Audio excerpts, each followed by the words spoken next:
Welcome back to the Irene Podcast. Today we have Beth McDonough with us, and Beth is an author and former reporter who's lived through profound loss and rebuilding. And so go ahead and introduce yourself and maybe share a little bit about you. Okay, thank you for having me, Hope. I'm honored to be here and humbled. So I was a newscaster for 30 years all across the U.S. and worked for all of the networks at one time or another, ABC, NBC, CBS, and Fox News. And I lived all over the U.S. And when I moved to Minnesota, and I worked there for 15 years. And yes, it's as cold as you think it is there. I was working for Fox News and as a crime reporter. And I had a whole bunch of things going on in my life, like we all do. And I used to be a party girl. And my partying became much more advanced and progressed. And like my mother died, I went through a divorce. I found out I was going to lose my job because Comcast was buying NBC News. And so I was going to lose my job, have to move, sell my home, find another job. And during all of that, I didn't give myself any space or time to grieve because I'm always the caretaker in our family. And so I was getting my mother buried. And then my father had a quadruple bypass. And so I nursed him back to health. And when I then went back to my new job in Minnesota, that's when I started to self-medicate and numb myself. And I didn't really give myself any time to deal or cope or mourn because you just have to keep charging hard. And as a reporter, you get to be very strong. You get a backbone because, like, I was at 9/11. I worked in Philadelphia and New York at the time, and the 35W bridge collapse, the Oklahoma City bombing, the George Floyd riots. I was shot during those. Prince's death. I was the reporter who broke that story. So I cover, and I say it with some levity, but mass tragedies and disasters, which I loved because I love the survivor story and all of that. I love to talk with people and figure out how they could make their way through the worst moments of their life and what that looks like, and then how they came out of it on the other side. Lo and behold, that would factor into my life later. But so I started absorbing some of the trauma that I'd been covering for a living, in addition to my personal trauma that I had going on. So I started drinking too much. And then you take one drink and the next drink takes a drink. And as it turns out, alcoholism ran in my family, but I really didn't know about that at the time because we never had alcohol in my home when I was growing up. Now I know why, but my parents didn't drink at all. And I got 2 DUIs back to back. The first one in 2007. And at that time, my boss, and I was working for Fox News, who I loved very much and had a great working relationship with, he offered me a lifeline. He said, if you need help, we'll get you help. We'll send you to treatment. We want to keep you. And shame and stigma being what it is, keeps you sick and it keeps you stuck. And no one wants to grow up to be an addict, and certainly not an alcoholic. And I didn't want to be, because no one thinks that's going to be a fun time.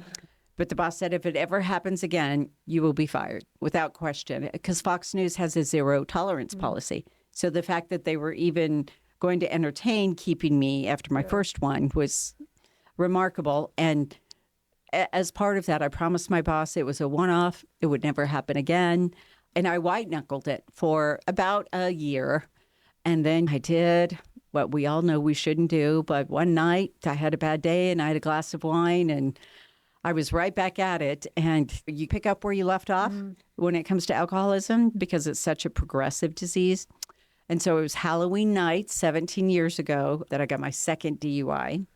And I was driving home after meeting some coworkers out because I always work the night shift. So you go into work at like noon, you get off at 11 or midnight after the late news. And what's open at that time? Bars. Yeah, bars. That's all that's open. Colleagues, coworkers, sources, contacts, whatever. We would go out to blow off some steam in the hopes maybe you don't take home what you saw that day and kind of get all the yuck out of you. And so I was driving home after being with some coworkers, and I hit someone on the highway at 80 miles an hour. And fortunately, he was not hurt. It was a fender bender. And but when I pulled up to my house, the police were there waiting for me. And I'm a blackout drinker, and I went in and out of my blackout. But the things that I remember, I woke up 36 hours later in a drunk tank, a holding cell, surrounded by a bunch of other women and a big TV monitor up on the wall, just like that. Because what do you do when you're in jail? You talk about what'd you do to get here, and you watch TV to pass the time, or Jerry Springer. But when I woke up, it was in the morning, so the morning news was on. And the anchors, who are good friends of mine that I've been out and partied with many a time, were talking about a train wreck that had just happened in Minnesota, this huge train wreck. And I had actually covered that. And the immediate next story was my story. And when I looked at the TV monitor, my mugshot was up on the TV. And this is how I just started coming to in that foggy hangover haze. And when I saw that up on the monitor, I'm like, my life as I know it is very over. Oh, this is real. It's very real, and it's very over. And I knew things were going to take a turn for the worse. Okay, so that's heavy. That's a lot right there. And so in that moment, what was your first thought? Like when you saw yourself up there and you're sitting in the drunk tank, what was your first thought? My first thought, I think, was, I hope I die in my sleep. I knew how bad it was going to be. Yeah, that was my first thought. I would have really appreciated not waking up, honestly. Because you knew you would have to deal with what just happened, right? Or yes. Was it embarrassment too? Shame, embarrassment, humiliation. And I was a fairly well-known crime reporter, and I'd been in the market for 15 years, and I won all the awards that people want to win. And that kind of makes you a target. And when you're a crime reporter, it's hard to be a crime reporter when you commit a crime. And I just know how news gathering works, and I've done it for 30 years. So when a deputy came to escort me out of jail then, and we got in the elevator, there were just so many cautionary tales. And she said, "How are you feeling?" And I said, "Well, like shit. I feel terrible." And she said, "Good. Don't ever forget that." And she said, "I walked you out last year." And I'm like, oh, God, I don't even remember that. And I said, "Well, how bad is it out there?" Meaning, how much of the media is out there? And she said, "Oh, everybody's out there." And she goes, "But you must be something, because Inside Edition is here." And I'm like, oh, my God. Okay. Because I worked in New York and Philly and for the networks. And so I've also done reports for them at one time or another. And I asked her, "Is there any chance you're going to let me out the back door?" Because I know they have a back door for very, very high profile people. And she said, "Nope, you're going to take your lumps like everybody else." And I'm like, all right, this is okay. This is fair. And my attorney, who I'd reached out to, he parked 10 blocks away from the jail. And this is December in Minnesota. And I can tell you today, I checked the weather before I came in here. It's negative 33 there today, and they have 2 feet of snow. That's what it was like when I was getting out. And he parked 10 blocks away on purpose. So I would have to do what we call the walk of shame, get the perp walk. Yeah. And it's a little bit of a badge of honor to get the perp walk. And I've gotten many of them, and it's a badge of honor to get them. They're hard to get. And I thought, okay, I'm good. You mean as a reporter to get it? Yes. Not you as the person personally. who's covered many a people getting Right. DUIs and scandals and getting arrested for this, that, and the other. And I thought, okay, this is how it's going to be. This is how it's going to go. I'm going to have to take my lumps. So I did the walk of the shame, got in the car with my attorney, and something that he reminds me of now, I said, "How bad is it? What's it looking like?" And he said, "I'm getting all the police reports and all of that. Beth, what are you going to do?" And I'm like, "Do you think if I go to rehab, will that help my case?" And he slammed on the brakes, and he was like, "Help your case? You're an alcoholic. You have a problem. You need help. Don't worry about the case. The case is going to do whatever." But he said, "You've got a problem and you need to own it." The first time you get a DUI, they call it a party crime. Not that it's good. If you start to get more of them, there's a pattern and a problem. Yeah. And so we got to my house, and more media was there. And I only have one door to go up to my home at that time. So I ran in my house. I pulled all the blinds. And I'm like, just waiting for the phone call that I knew was coming. And my boss called me, and he said, "Get to the TV station. We have some paperwork for you to fill out." And when you walk around with that sense of dread, just Pit in your in stomach. your blood and the pit in your stomach. And I said, "Well, I'd love to be able to get there for you." But the police took my driver's license, because if you get more than one DUI in Minnesota, in 10 years, they take your license and they can seize your car and then sell it at auction. And so I said, and the police took my car, and they're going to sell it at auction. And just in a human moment, too. And I was like, I just paid that car off 2 weeks ago. Oh. And I'm like, yay, look at me adulting. I'm doing all the things we're supposed to do in life. I pay my taxes. I have a job. I've got health insurance. I was paying off my stuff. And there was not a shot I was going to get my car back. So my boss sent a taxi to get me. And then when I got to the TV station, and these are all people that I'm great friends with, I may as well have had a scarlet letter on my forehead. No one would look at me, talk to me. They didn't want to breathe the same air that I was breathing. And it was just horribly defeating. And so I went into the meeting with my boss, and he and I had a great working relationship. Oh, smoke was coming out of his ears. And his face was so red, too. It was kind of like disappointing your father. Yeah. But nobody wants to do that. But boy, he was hopping mad, and he was hurt. And he said, last year, you were warned. We told you if this ever happened again that you would be fired. And he said, it's a shame you had a job here for life. And how sucky to know that you will still have a paycheck every 2 weeks and you blew it yourself. And I threw this atomic bomb into my life. And he said, you helped to put us on the map, but as of today, we can't keep you employed any longer because you can't be a crime reporter when you commit a crime. And so as of today, you're no longer of use to us and you're fired. We kept the taxi here. You can take it to treatment or you can go home. It's your call. Oh, wow. And by the time I could get out of that building, like my mugshots were everywhere and all over the news. It was even up on a huge billboard like you see on the side of the highway. And before I could even call relatives in other states and my dad and others, it was everywhere. It's just, It was everywhere. And I'm like, okay, the day's come, Beth. You got to hold up the mirror and start to do some inner work. Yeah, it was grueling. That sounds like a lot, especially even if you're not a high profile person, that would be heavy, I feel like. But being a high profile person probably just made it feel so like an elephant on your chest. Like, I don't know what to do now. The only thing I really can do probably is to go to treatment because everyone knows. Everyone knows. And if it happens again, it just solidifies in their mind that I'm this person. Yes. When really to your core, you knew that that's not who you were. That was just your coping mechanism at the time. It was a coping mechanism and an easy default too, now that I look back on it, because I would, in that year that I was trying to white knuckle it, I would actually go to different liquor stores. So the liquor stores wouldn't know that I had a drinking problem. Some people think you only went there a couple days a week instead of every single day, or like loading up on a stockpile, if you will. Some people doctor shopped, I liquor store shopped.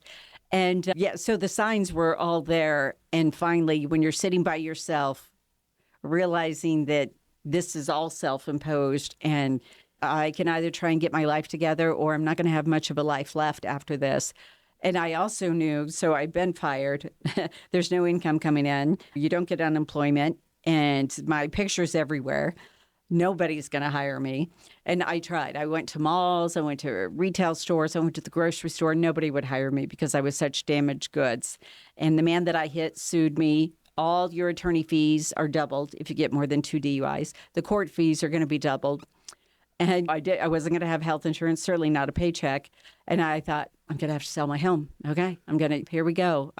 All of this is my fault. So I started actually selling everything in my home, my sheets, my towels, clothing, furniture, everything, because the financial penalties were huge in addition to just the emotional work I had to do and everything else. And I thought, you know what? I'm going to be homeless out of this too. This is going to happen. I did go to treatment. I went to 30 days inpatient, which was a game changer. It was really, there's so many things that I learned there and the people that I met and the insight that I gained. You have to do a family history. And as I mentioned, we didn't have alcohol in my home. Well, now I know why. But my mother had died quite a long time ago. And it turns out that both of her parents, so my grandparents died from alcoholism. And my biological father abandoned us when I was 2, and we've never heard from him since. He also had addiction issues, severe. And he had mental health issues. He was deeply schizophrenic and manic bipolar and very abusive. And what I now know is I was the one he abused. Of course, I didn't know it because I was a baby. But my uncle said that he broke up my biological father beating me. And he took me from him, and that was the night the biological father left. We've never, ever heard from him again. And the only reason I bring that up is because a lot of therapists have helped me to work through your body holds on to trauma. So that just adds another layer that I didn't know about. But later in life, then my sister died from an alcohol addiction and a drug addiction, and addiction was all around. So I started to deconstruct the family history there when you're in treatment. And I'm like, okay, well, you know what? I'm hardwired. I can't drink. It is actually poison for me, and it's the enemy. And then people used to also say when I would go out, maybe I'd have one drink with them and then I'd go home and finish my party, if you will. Oh my gosh, thank you. And this is just water, people. People would say I would have one drink and I'd go from 0 to 100. And they're like, how? You only had a drink. Well, you learn in treatment from doctors that women have unique risks when it comes to alcohol, that we are 30% more susceptible to the inebriating effects of it because we have more fat on our bodies and less of an enzyme that's needed to break down alcohol and less water in our bodies. Conversely, men are like all water, no fat. We hate them for that.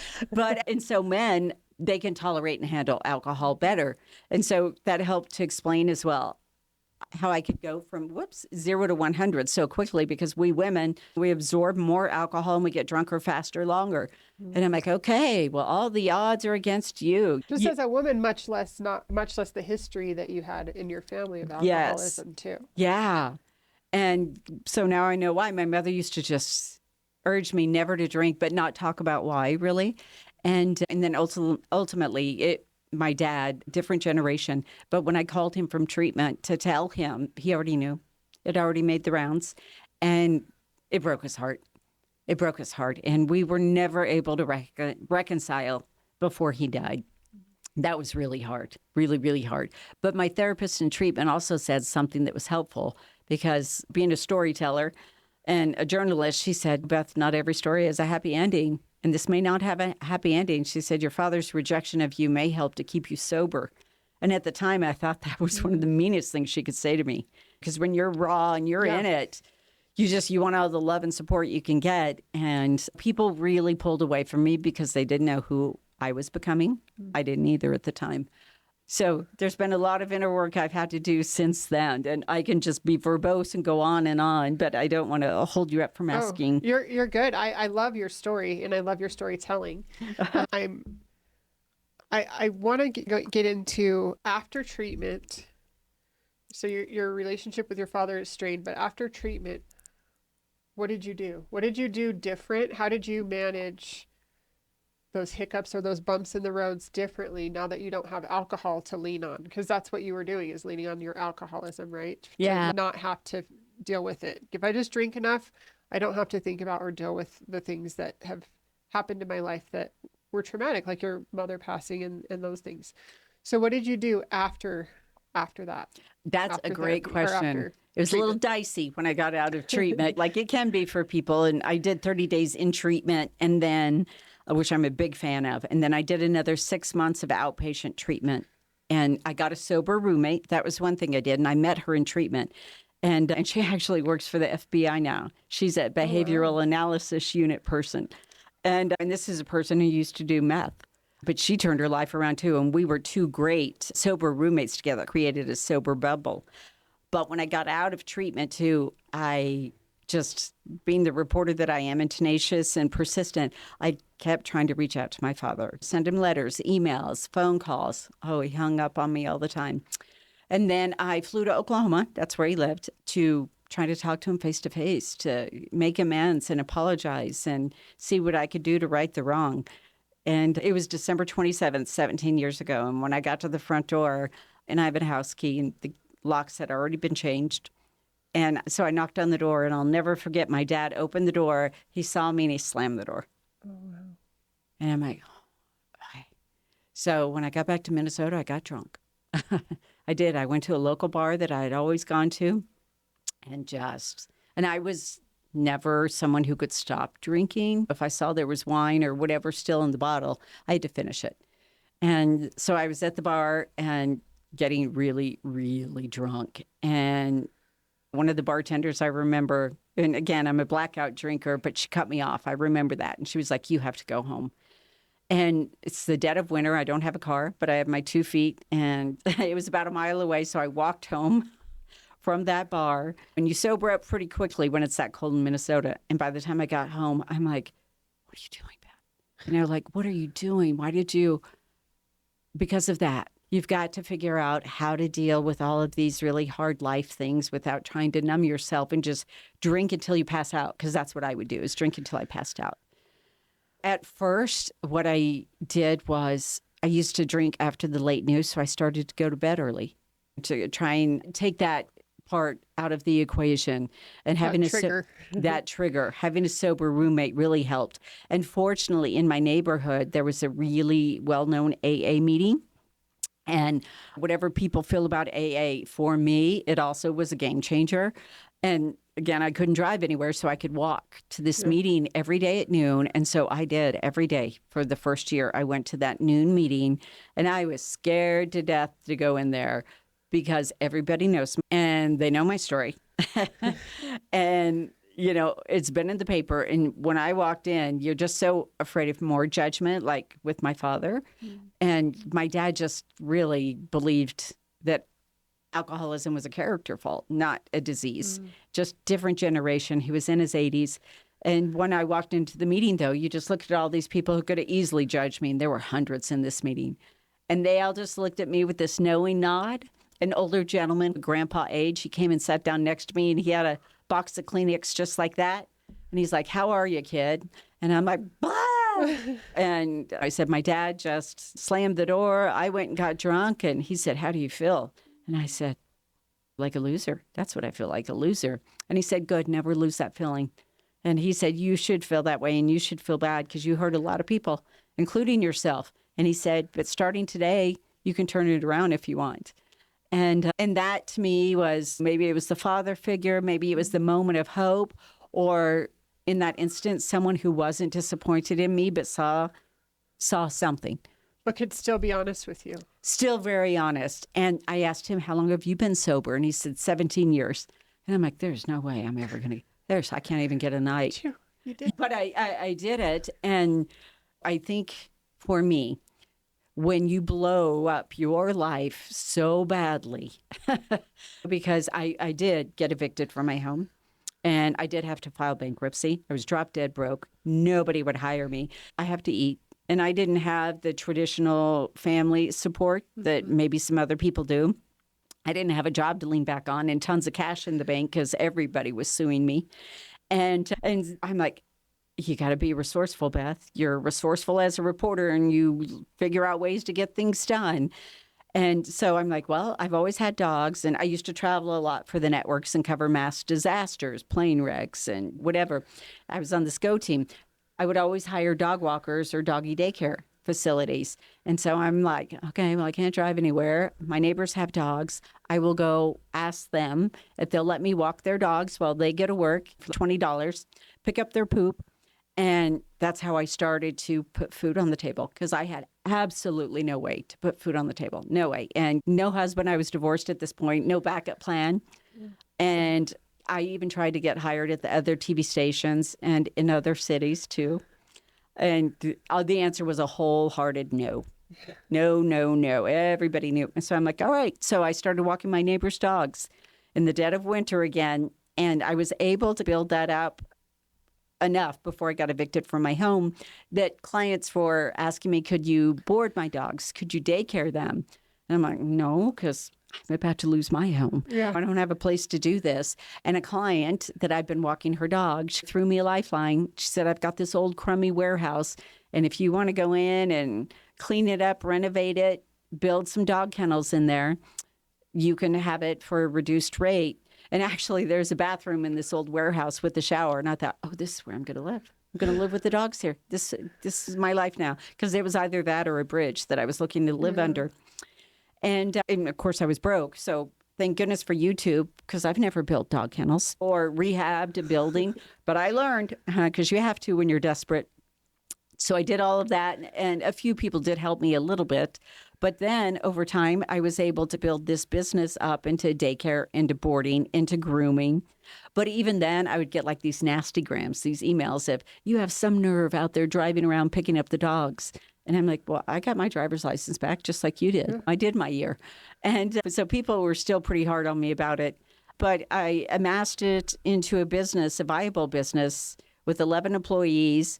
And at our highest, we would keep around 40 dogs at a time. And for anyone who has dogs, like 1 or 2 can be a lot. Yeah. When you have 40 all the time, that's a lot. And it's a lot of work and it's very labor intensive. I loved it, but also I was like, oh my God, I'm so tired. I'm so exhausted. I built this business up and did the website, all of it.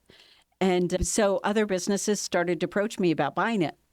And I'm like, I can't sell my business. Nobody will hire me. I don't know what I'm going to do, so I can't sell. But over a little more time, more and more businesses were like, we really want to buy this business because it is a cash industry.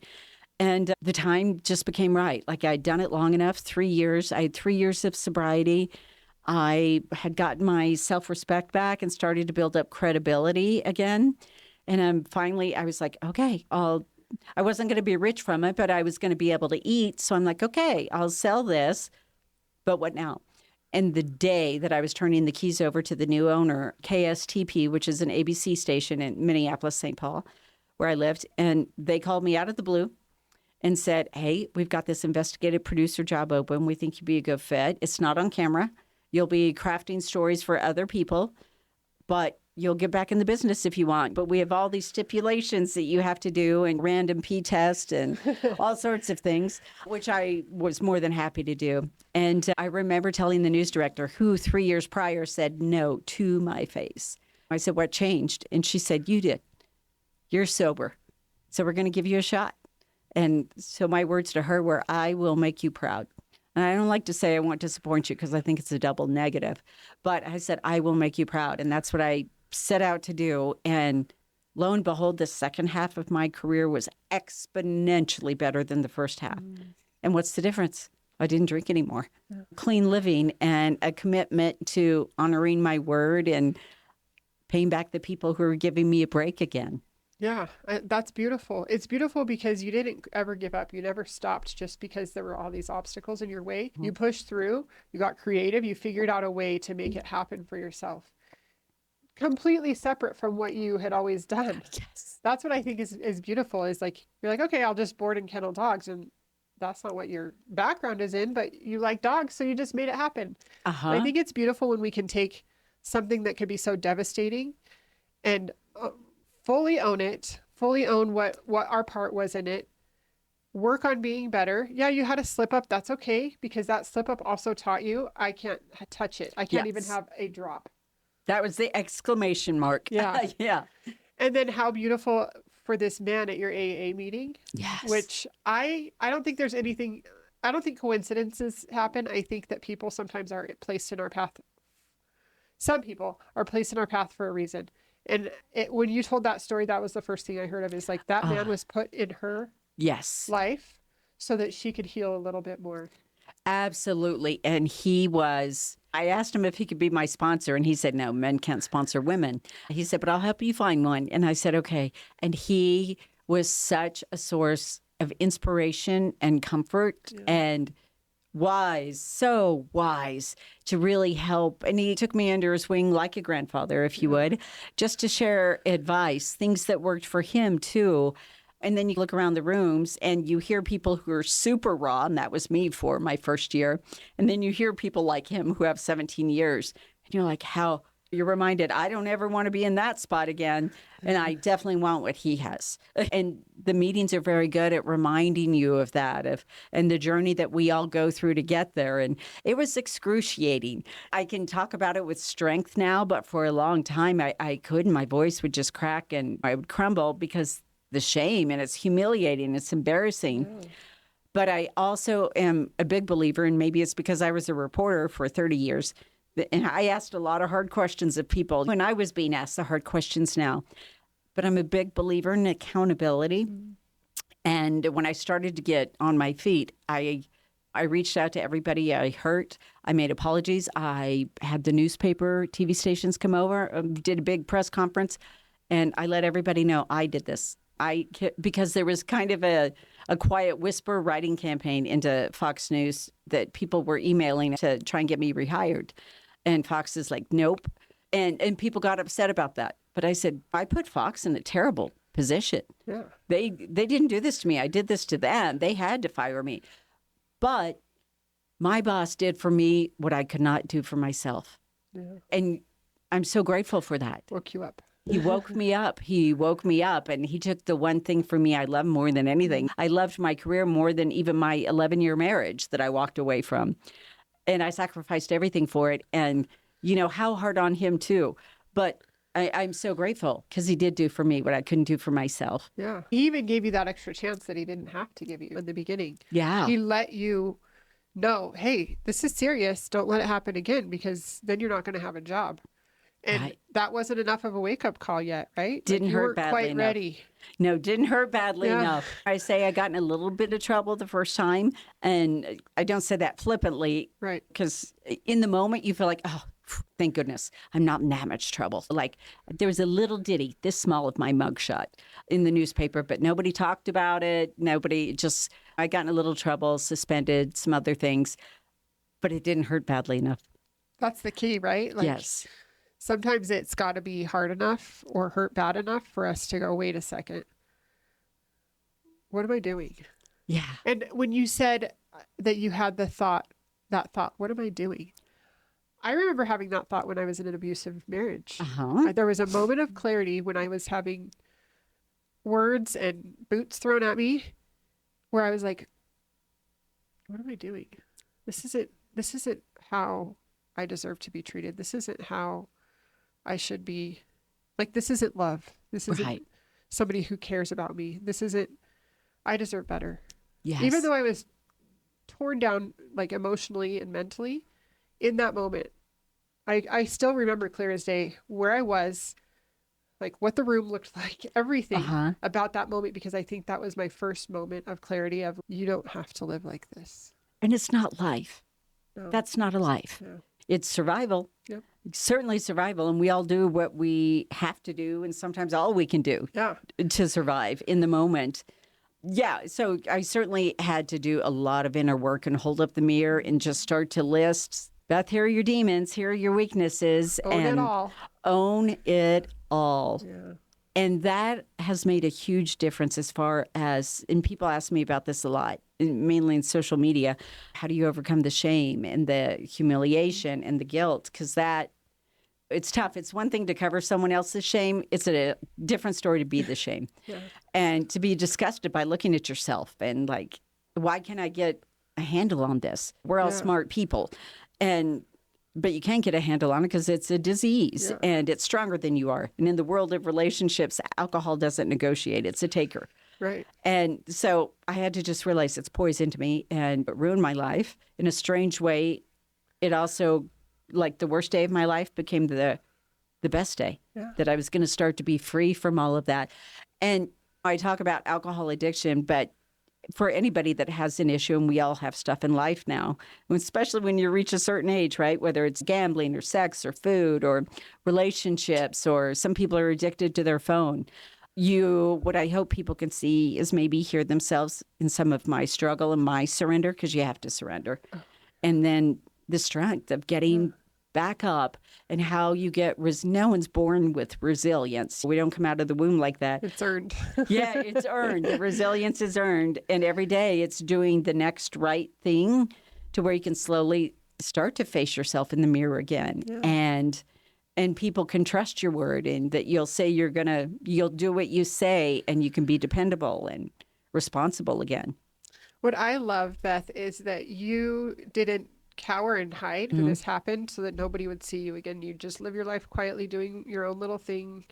Like, you speak about it. Yeah. You talk about, it was ugly. It was terrible. I destroyed everything good I had in my life with alcohol, but that's not the end of my story. Right.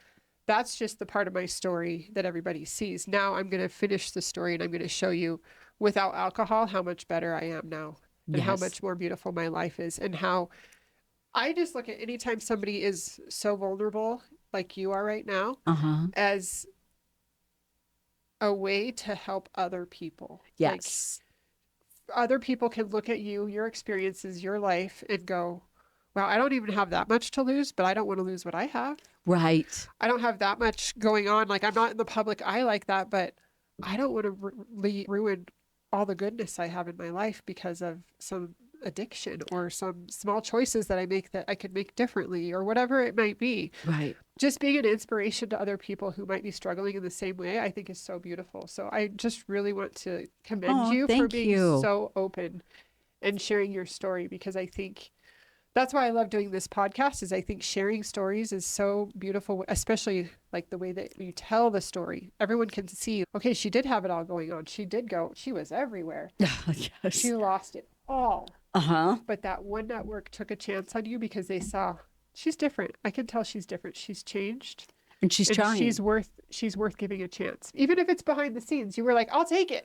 Absolutely. Are you kidding? I'll take it. And to get to do what I love again. And the judge actually said something that was very profound. The one person who was supposed to really throw the book at me is another person who showed me a moment of compassion, because the state prosecutor wanted me to go to prison for 90 days, state prison, and not just local county jail. And of course, I was scared to death.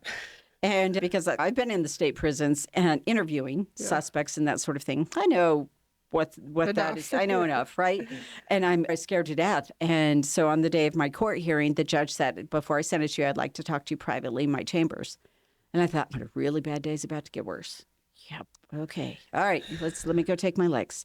And I went into his chambers, and he was actually standing there with his arms out like this. And he said, come here, let me give you a hug. And I just fell apart, balled into his arms back in the day when you could still hug each other.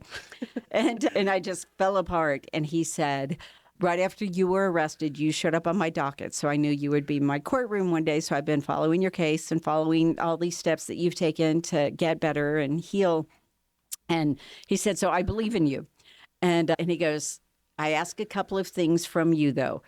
And in exchange, I won't send you to prison. And I'm like, on it. What do you want? I'll do it. I don't care. What? On it.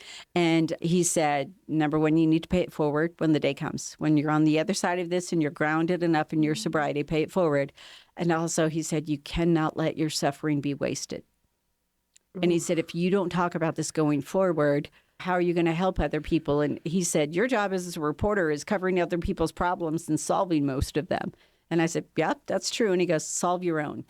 And he said, and case in point, before my hearing, he had gone to his own AA meeting and got his 20-year chip right before my sentencing.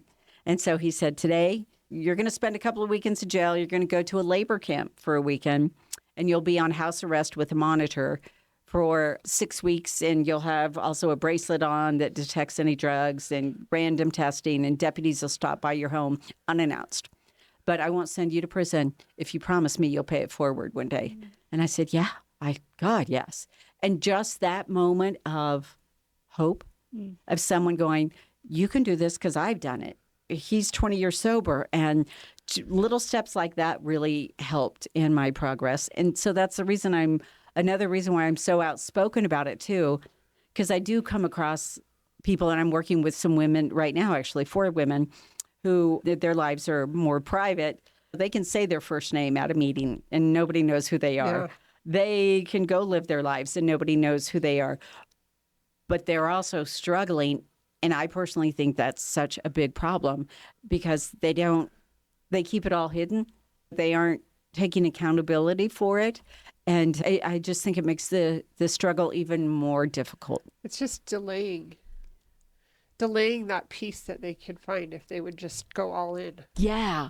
And they all still have their lives intact. And they're like, well, how can what's different? And I'm like, well, you try blowing up your whole life.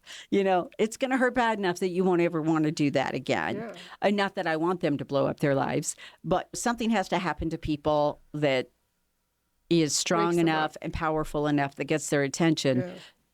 Well, like you, right? The first time you were like, oh, phew, dodged a bullet. Yeah, dodged a bullet. Didn't take it serious enough to stop at that time. You're like, you know what? I can manage it. I've been managing it just fine. I didn't lose alcoholic. My job. Yeah. I didn't lose my job. I'm fine. It'll be fine. I got this. And then a year later, your whole world fell apart because you didn't take it seriously. Yeah. And I think that sometimes we think that we're Superman in those situations. We're not clear-headed. We're not thinking clearly because there's it takes a while for it to get out of your system when you stop. But if you're actively still drinking, you won't ever have those clear thoughts because you haven't given your brain a chance to clear out and reset and really think of the gravity of the situation, because that disease is so consuming, and it's so like when you're working, even you're like, okay, after work, I'm going to go to the bar with my friends, and you're thinking about it when you're not. Absolutely. Like it runs your life without you even knowing it until you can take that step back and get clear-headed and get away from it enough to be like, yeah, that was a mess. That was really messy. I was not a functioning alcoholic. I was not functioning at all. I was not functioning. I was doing my job okay, but I wasn't fully functioning. Just like those kinds of things that we don't realize when we're actively in those situations, right? And you think you're doing damage control, and it's short-lived. The damage control is short-lived, and you don't see how serious it is, or it just has to hurt badly enough that you don't ever want to go through that again. Yeah. Or you need to listen to those clear thoughts that you get. Because sometimes even in the thick of that, you could have probably had a little thought that was like, what are you doing to yourself? Yes. This isn't really who you are. And you know that. Absolutely. And no one wants to grow up to be an addict or alcoholic or whatever the issue is. No one wants to grow up and be that. We don't think that's going to be fun. Yeah. And let me ruin my life. That'll be a good time. And it's good to talk about it at the holidays because it's a time when people struggle and they can tend to relapse. And of course, the news out about Rob Reiner and his family, and their son was challenged with addiction. Yeah. It's a real struggle and a real thing. It's real, and it's everywhere. It's everywhere. And a lot of people suffer in silence. Like maybe your close friends might know that about you, but some people have such an addiction problem that they don't even have a close circle anymore because they've alienated themselves from everyone because of their addiction. It's made everyone go, Yeah, and you isolate, you do, because you don't want, like I did, Shameful. You don't want people to know how much you drink. Yeah. But what I hope is when I talk about this so publicly is that by me coming out and sharing everything that I went through, that it gives other people permission and helps to make them feel comfortable to come out of hiding, own your stuff, and realize that people will help people who help themselves. Yeah. And the shame doesn't have to be with you forever. When you start to own your behavior and you start to course correct, your life can be exponentially better. The years ahead of you are better than the ones behind you. Yeah. And like at Irene, we believe that clarity restores dignity. Oh, yes. So if we can just be very clear about our situation, then we can go into the healing process with dignity and just know, you know what? I'm going to do this because it's worth it. I'm worth it. Yes. Whatever the scenario is, alcoholism, if you're a victim of abuse, if you're an abuse, everyone has a chance and an opportunity to heal if they want to. Yes. Bad enough. Yeah, it's not for everybody else. Everybody has a chance to heal, and each day that you wake up, you get a new shot. Yeah. Yeah. Thank you so much for sharing your story. This week, we want to challenge everyone to write a sentence about yourself that is true and kind. No explanations, just truth. We want to thank Beth again for being here and for sharing your story. We're so grateful to hear your challenges and then hear how you overcame those challenges and have risen and become this beautiful advocate for health, healing, and happiness. I'm trying. That's what we're about with Irene, is we just want everyone to be healthy and happy. Yes. And just the best version of themselves. So thank you, Beth, for joining us today. And always remember here at irenegpt.ai that there's always an opportunity for you to heal, grow, and become better. And we love you. God bless.